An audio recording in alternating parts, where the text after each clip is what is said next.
Hey guys, what's going on? My name is Zenithan, and welcome to today's video for Legends of Runeterra.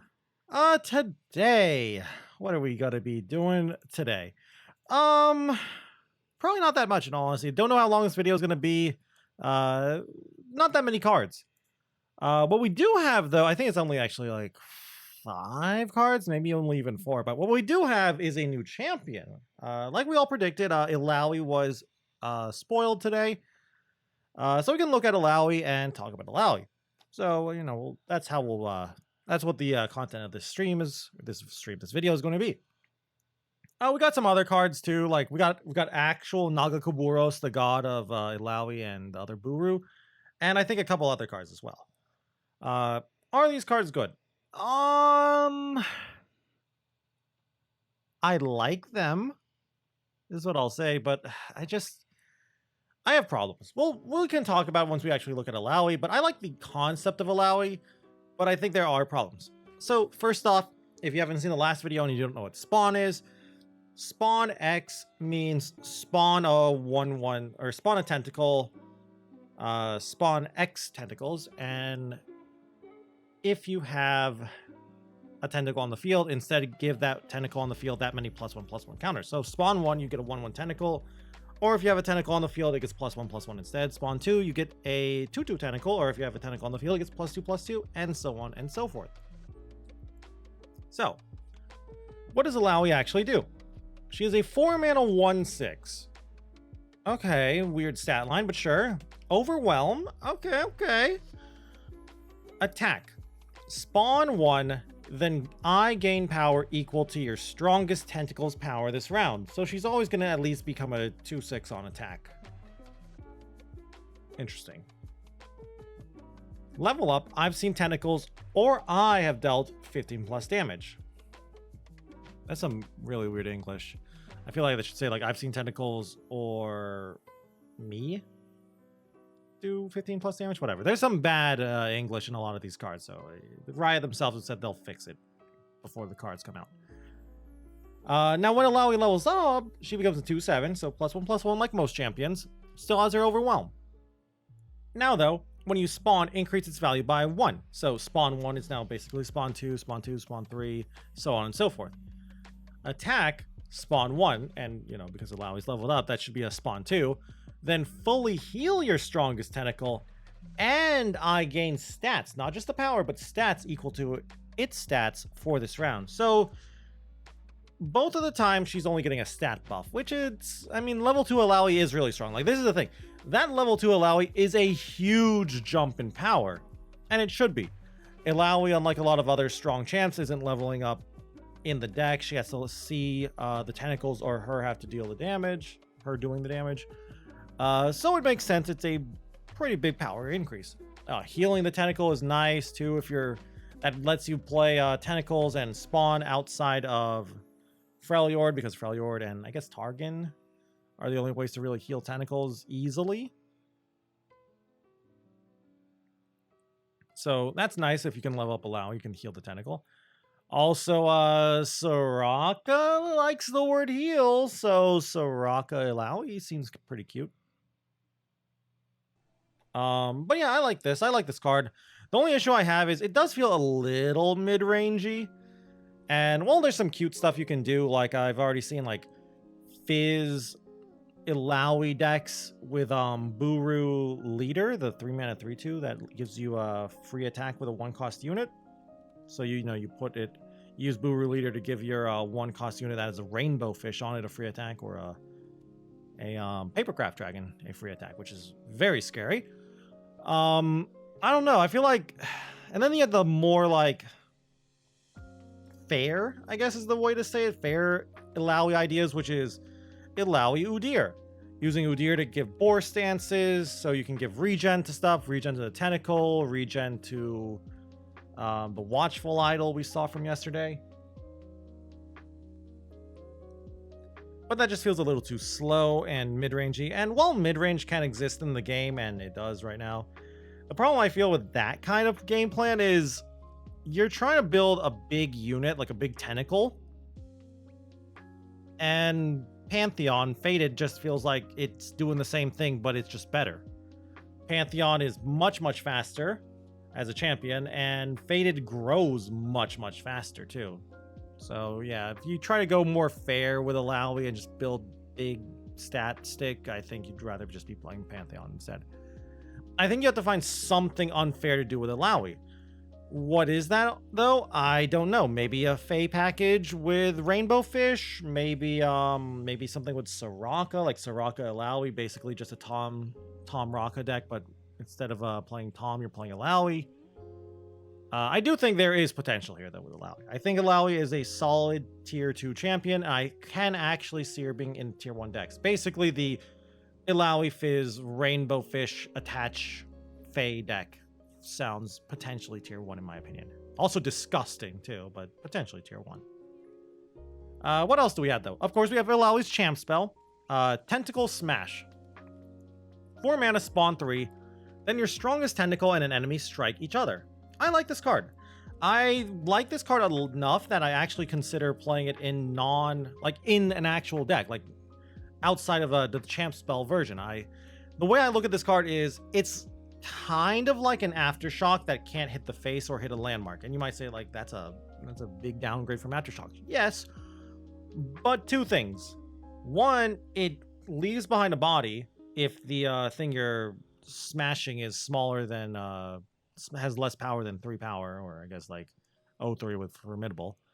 So it potentially leaves behind a body, which is pretty nice. And number 2, and this is very important, I feel a lot of people have been ignoring, is it's in Bilgewater. And Bilgewater is like small to medium removal. Kind of sucks. Like, what is it? Harpoon? Harpoon's not that great anymore. Like, there's Make It Rain, but that's only a ping. And there's Bone Skewer, but Bone Skewer is just a little awkward because it puts the unit back on top of your deck, and if you're not playing things like Lurk or just strong summon abilities, then Bone Skewer is kind of awkward. So I like this. I think this could be a 2 of in a lot of non-spawn decks, and even in spawn decks I think it's a nice 2 of as well, which is actually pretty nice to realize for a champ spell. The fact that you're considering putting in a champ spell in its non-champ spell form into your deck should show just how strong a champ spell is. Like, this is great for Illaoi. I don't think this is like a Diana situation where if you forgot it when Diana first came out and everyone's like, wow, Diana's great, mostly because her champion spell was Pale Cascade, and that was back when Pale Cascade was a +2/+1. Or, you know, like Ezreal and how his champ spell is Mystic Shot. I don't think this is like a 3 of in a lot of decks. Even in a Tentacle spawn deck, I don't really think this is a 3 of, mostly like a 1 or a 2 of, because it is good, it is decent spot removal. But it does get countered by counter spells, of course. Hushes, silences, recalls. So there is interaction with this card, but it's still really nice. Slow speed does hurt a bit, but again, it is helping out a weakness that Bilgewater has, so that's why I think it is solid. And our next card, what do we have? Very simple card here. Eye of Nagakaburos. 5 mana burst speed spell, spawn 2, draw 2. Not much to talk about here. I mean, there is a lot to talk about here, but not much to analyze with the card. Very simple card. People were playing Salvage just as a draw 2 for 4 mana, even though they didn't care about the toss. I think this is better than Salvage. First off, sure, you might say, like, but it's streamer, it's 1 more mana. Yeah, but the spawn 2 is worth it in my opinion. Let's look at it this way. It can potentially save a tentacle if you're in a spawn deck. It gives you a tentacle too if you care about it, if you're like a spawn deck. And here's the other thing. It gives you a blocker / attacker at burst speed. So your opponent just open attacks and you're like, okay, that's not good. I have Nagakaburos, so I have a 2/2 blocker to, you know, chump their biggest unit. Or you want to have a very strong aggressive turn and you want to open attack. You're like, okay, I'm going to open attack, but first I have Nagakaburos to draw some cards and get another 2/2 attacking in as well. I think people are underestimating just how good that is. Just getting a burst speed blocker. And on top of that, you're drawing cards too. So I like it. I mean, look at it this way. It's a 5 mana 2/2 that draws 2. I'd play a 5 mana 2/2 unit that draws 2. So, you know, I think I'll play this. Like, even outside of spawn decks, I like it. Like, the only problem with that is, like, what's a Bilgewater deck that wants a 5-mana draw 2? Nami? Like, TF Nami, I guess? But the problem with TF Nami is, 1, they can just play Rummage. And 2, they don't actually want the tentacle. They would rather not have a tentacle at all because it gets in the way of buffing their elusives. So what else besides that? Swain? Like Swain TF Swain? TF Swain could use this, I guess, and maybe even use Tentacle Smash, but they have Noxus removal anyway, so they probably don't want Tentacle Smash, but it does help level up Swain, I'd say. So that's nice. But yeah, I like Eye of Nagakuboros. I like Tentacle Smash. Eye of Nagakuboros is a very cool card. Illaoi is pretty sweet. And our last card, Nagakuboros itself. Nagakuboros is an 8-mana 5/8 with Fearsome. Okay, pretty big card. Big stat line, but big cost. What's it actually do though? Round start, spawn 2. Okay, it's kind of like a Hydrovine, like Viego's Hydrovine, except it's 1 mana more, and unlike the Hydrovine, you don't get a second unit until the next round. Hydrovine's one of its strengths is you get the Encroaching Mist right when you summon it. What else does it do though? If your strongest tentacle, well, after the spawn 2, then if your strongest tentacle has 12 plus power, create a Nagakuboros Tantrum in hand. What's Nagakuboros Tantrum do? It's a 0 mana fleeting spell at focus speed. Okay. Nagakuboros starts a free attack with 4 Nagakuboros tentacles. What's the Nagakuboros tentacle? 1 mana 1/1 ephemeral. Okay. When I'm summoned, grow my stats to that of your strongest tentacle and grant me its keywords. So it can get Overwhelm if it got Overwhelmed for the turn from C's Voice. Okay, let's see. Outside of the C's Voice, like in just Bilgewater, I mean, obviously there are ways in other regions to give tentacles keywords, but I don't think there's I actually can't think of a way in Bilgewater to give keywords. I don't think there is a good way in Bilgewater to give keywords. There probably is, and I just can't remember it. But, you know, you got in Ionia, you can do ghost shenanigans. Of course, in Freljord, you can do regen and Overwhelm. You also same in Targon as well.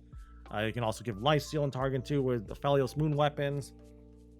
Granted, the tentacle is ephemeral. Is it a permanent buff? When I'm summoned, grow my stats to that of your strongest tentacle and grant me its keywords. Okay, it doesn't say it's only for the turn, so if you can remove ephemeral, you get another big tentacle. That's kind of nice. I mean, that's getting a little too cute there with like Death Shadow or whatever it's called, but it's something to keep in mind for meme decks. Anyway, though, about Nagakuboros. Is Nagakuboros good?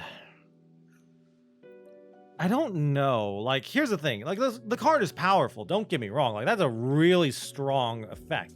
Really strong card. It's 8 mana, though. Like, that's the biggest thing, is it is 8 mana. I do think you do play this in an Illaoi deck. I think if you're playing Illaoi, unless you're, like, some really, like, a Rainbow Fish combo deck or something, but more of a fairer Illaoi deck, like Illaoi, Soraka, Illaoi, Udyr, you should play at least 2 Nagakuboros. It's a very good win con. I'm looking at it in a similar vein as Invasive Hydrovine, you know, Viego's Hydrovine. Kind of like an alternate win con. Gives you a little bit of a board too. I feel like the spawn 2 is the most important part of Nagakuboros. Sure, that whole line of like, oh yeah, if you have a 12 plus power tentacle, you get the Nagakuboros' Tantrum. And it seems like it keeps creating tantrums as long as you have the tentacle too, so that's nice. In case your opponent somehow survives the first tantrum. But I like it. I like this card. It seems like a solid win con. A little slow, I will say that. It does have Fearsome itself too, so it can attack in as well. 8 health is pretty nice and hard to chip down away as well, but I don't know. It's just so slow. But like with, I don't know, like I'm already thinking like 3 Illaoi, 3 Soraka, 3 C's Voice, 2 Nagakuboros, and maybe like Watchful Idol, Eye of Nagakuboros, maybe some Tentacle Smashes too, main deck for a little interaction, maybe Sunburst too to try and fight against Pantheon, Fortune Croakers, Boxtopus, Krusty Codgers, you know, the Soraka, Bilgewater cards. That's what I'm thinking of right now for this deck. I think it might have a chance to be decent. Not sure on that though. Of course, you'd probably play Starspring too. Like, and that's another nice thing about the Tentacle is if you're getting to do what you want to do, the Tentacle is big, and you know, big high health things is something Soraka loves, which is why I saw Illaoi. I was like, wow, Illaoi Soraka, that's great. So yeah, I don't know. I just don't think like Illaoi. I've seen like Illaoi Darius, Illaoi Gnar, like a more overwhelmed thing. Like I've even seen Illaoi Renekton. I think that's just a little too fair and just gets beaten by other decks that are trying to do that thing, but they just do it better. I don't think that's the way to go with Illaoi. But I do like that she doesn't seem to go with exactly one champ. She seems to have a lot of deck building potential with lots of various regions and various champs. And I like that. I really like that you can say like a lot of different champs and it doesn't sound crazy. Like Illaoi Action, Illaoi Soraka, Illaoi Udyr, Illaoi Aphelios, Illaoi Gnar, Illaoi Darius, etc., etc. But yeah, that's going to be it for today. Like I said, not that many cards. Only, what was this, like 4 cards? Yeah, 4 cards. So mostly just talked about Illaoi and her potential, what kind of deck she can go in, problems I have with her, what I like about her, what I don't like about her. So yeah, I hope you enjoyed the video. I'd also love to hear your opinion on Illaoi. What do you think of Illaoi? What do you think of the cards as well, besides Illaoi? What decks do you think? Like, what do you think Illaoi goes best with? How do you think it's best to build Illaoi? I'd love to hear your opinion so I can steal the deck ideas. Haha. But yeah, that's going to be it. I hope you enjoyed the video, and I'd love it to hear your ideas down below in the comment sections as well. And if you guys just enjoyed the video in general, I'd love it if you could leave a like or a comment down below as well. Always helps me and the channel out. And if you guys want to keep up with the Legends of Runeterra content, you can always go and subscribe to the channel as well. Also, if you want to watch me play some Legends of Runeterra, you can go and check me out over on Twitch at twitch.tv/Zeneton, where I stream pretty much every single day. Anyway, though, with that all said and done, thank you all once more for watching this video, and until I see you guys in the next one, bye!